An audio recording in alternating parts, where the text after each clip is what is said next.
Երկու երեսանի մարդ ստեղ ուրիշ բան է խոսում, այնտեղ ուրիշ բան է խոսում։ Նոր է այդ առավոտը որ մի հատ էլ նոր է տակ գա։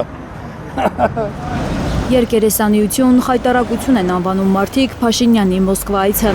Երևանցիների կարծիքով Պուտինի անսպասելի բաց հայտարարությունները շփոթեցրել են Փաշինյանին։ Մարդիկ նկատել են, որ Հայաստանի վարչապետը տեղը չէր գտնում Կրեմլյում։ Պուտինի առաջ ով էլ կանգնի, տնդ չի կարա խոսալ։ Կրեմլում տեղի ունեցածը ոմանց հիշեցրել է հին ու բարի ժամանակները, երբ Փաշինյանը ոչ թե սրտիկներ էր բաժանում, այլ դուխով գլխարկով էր շրջում։ Նրանց հիացրել է Հայաստանի վարչապետի պահվածքը Պուտինի հետ հանդիպմանը։ Что хотел бы в этой связи обратить внимание, несколько вещей хотел бы затронуть. Ապին Փաշինյանը, այս դեպքում քանի տարի չեն տեսել Փաշինյանը այդպես դուխով։ Շատ քաղաքացիներ համոզված են, պետք չէ դեպի Եվրոպա անորոշ ճանապարհին սրել հայ-ռուսական առանց այն էլ սրված հարաբերությունները, ավանդական դաշնակից ենք կորցնում իշխանության քաղաքականության պատճառով։ Ես շատ վատ եմ տրամադրված մեր ղեկավարությանը։ Իմացած եղեք, մենք գնում ենք դեպի կործանում։ Հերու մնացեք Եվրոպայից, փդած կապիտալիզմը մեզի տանում է դեպի կործանում։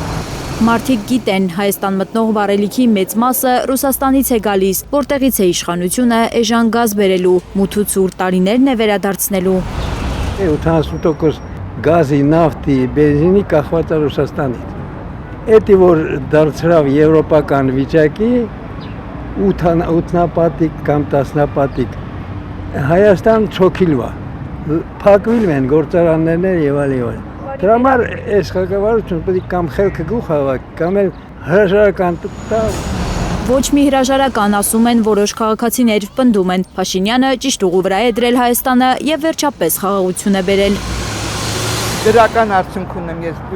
Փաշինյանի արած բոլոր գործարքների համար։ Պուտինի ասած ինձ հիմք չի, ինչ Փաշինյանը ասում, նա է հիմքը մեր համար։ Պուտինը այս խաղաղությունը չի ստեղծել, Փաշինյանն է ստեղծել։